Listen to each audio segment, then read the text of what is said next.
grazie per quello che mi sta succedendo. Io chiedo solo aiuto, non chiedo più altro e posso dire soltanto e ringrazio i dottori che mi stanno sempre vicino e prima o poi sarà giustizia, perché io credo ancora alla giustizia per il fatto della mia casa. Mi devono ritornare alla casa, non chiedo più altro.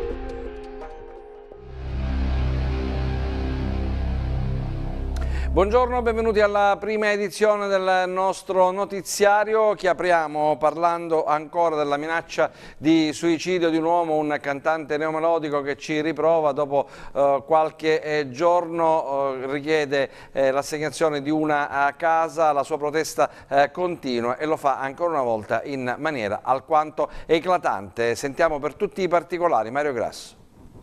In due sono saliti nuovamente sul tetto del B&B al centro di Catania che li ospita per chiedere un tetto che consenta loro di guardare con maggiore fiducia al futuro.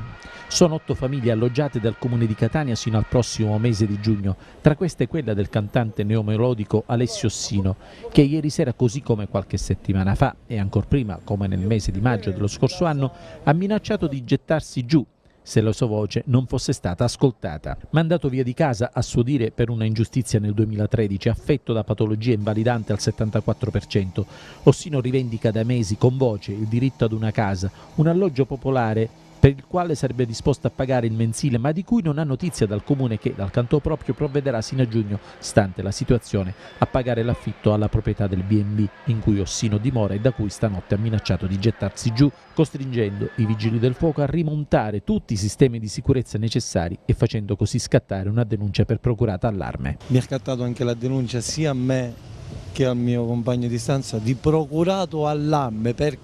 Perché noi stiamo difendendo sia noi che le famiglie che ci sono all'interno dei B&B con bambini minori. Pensavate che il leone era morto, vero? È un po' ferito, però più incazzato di prima. Però io non mollo fino alla fine, perché non mollo, per una cosa semplice, perché da lontano c'è una piccola luce. Quella luce io la amo, non voglio parlare di che cosa. L'amo e me la vado a riprendere quella luce. Certe volte ti viene la voglia di buttarti. Quella sera ero molto incazzato veramente nero, perché vedo che in Italia le cose non si sbloccano mai. C'è qualche politico, non faccio il nome, che mi ha promesso che mi dava un aiuto, però io intanto ringrazio veramente di vero cuore i servizi sociali che mi stanno dando l'opportunità di avere questa piccola situazione. È successo che un anno fa mi hanno dato la possibilità di avevano detto ti diamo una casa, invece letteralmente non era vera. L'ho ceduta, all'ultima era un B&B, un'altra presa per il culo dei signori politici. Sfrattati anche dal B&B in cui sono ospitati da tempo. Per questo motivo il cantante neomelodico Alessio Ossino e altri senza casa hanno minacciato di buttarsi questa mattina dal tetto della struttura. Secondo quanto denunciato ai nostri microfoni, pare infatti essere in corso un procedimento di sfratto dei gestori del B&B da parte del proprietario dell'immobile. È una cosa che mi fa letteralmente incazzare, che tante persone dicono: perché non ti presenti alla politica? Io non mi presento, io se le cose le faccio con il cuore, non ho bisogno della politica, come fanno certe persone che si nascondono dietro quei soldi. Sono stato intervistato da 20.000 televisioni e mi fa onore, perché amo le persone che mi vogliono bene, amo i giornalisti, le forze dell'ordine, i vigili del fuoco, tutti quanti amo, però ti dico la verità. Avere un colloquio con il sindaco di Catania non mi farebbe tanto piacere. Io dopo 27 anni ho perso la casa senza un motivo, per un paio di rate non pagate, se non sbaglio, poi non mi ricordo bene perché la storia la sa mio papà bene, sono un invalido civile, in questo momento non posso neanche più lavorare perché quasi tutti i giorni vado in ospedale, faccio una vita un po' brutta, viviamo in una situazione di degrado totale perché la stanza è piccolissima, non c'è cucina, non c'è abitazione, non c'è più niente, stiamo arrivando al punto che ci stanno anche sfruttando, non sappiamo cosa fare, più volte abbiamo cercato di parlare con Enzo Bianco, il sindaco, però il sindaco in questo momento non ci ascolta. Io nella vita ho sempre fatto del bene, nel senso che nel mio piccolo ho sempre cercato di aiutare il prossimo, no? E sono un cittadino normale, lo ripeto, non perché faccio il cantante, ma sono una persona come tutti gli altri. Il carissimo Enzo Bianco, che ho cercato l'ultima volta di parlarti, tu mi hai bloccato, mi hai detto il telefonino, no. Cerchiamo di fare le persone normali, le persone dignitose. Se tu devi fare il sindaco, ti devi fare votare, fatti votare però per le cose giuste. L'ultima cosa che voglio dire che è molto importante, mi stringo al dolore della famiglia dei due pompieri che non ci sono più, perché sono veramente persone che rischiano la vita, e onore ai pompieri veramente, perché sono gente che rischiano la vita anche per noi tutti i giorni. Voglio salutare anche a Savuccio, Valeria e tutte le persone che abitano nei B&B. Io la cosa che, ripeto, una volta siamo andati tutti quelli dei B&B, perché io ho preso anche delle persone che dormivano in mezzo alla strada, non mi interessa se lo verrà a sapere qualche politico, anzi ti faccio pubblicità, te lo dico prima, non ti dico il nome, non vi dico niente, io prendevo le persone per le strade, io e gli altri senza tetto, e cosa facevamo? Eravamo al comune e ci dicevamo due parole: guarda che queste sono persone che stanno dormendo in mezzo alla strada, sì, non possiamo fare niente, il cazzo non puoi fare niente, prendi queste persone e te le metti nel B&B.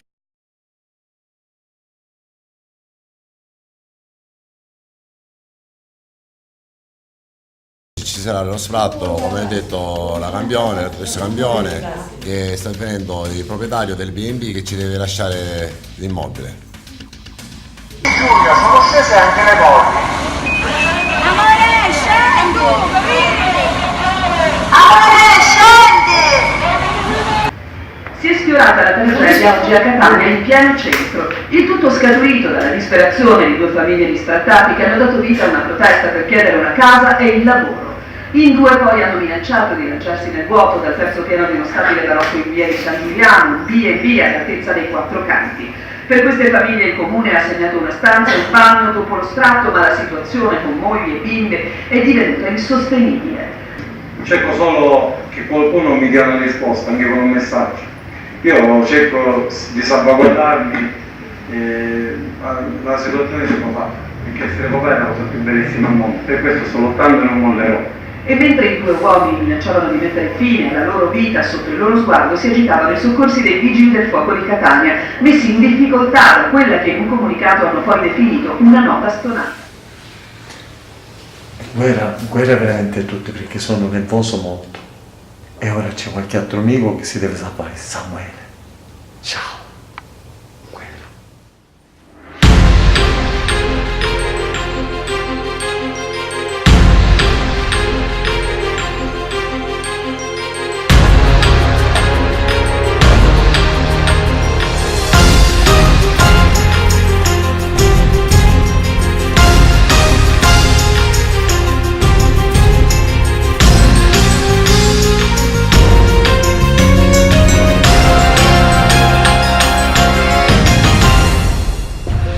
Penso che l'Italia deve cambiare, io sto facendo quello che posso, non sono nessuno, ripeto, però la politica si deve svegliare, dobbiamo svegliarci, perché se la politica continua così siamo fregati, cazzo.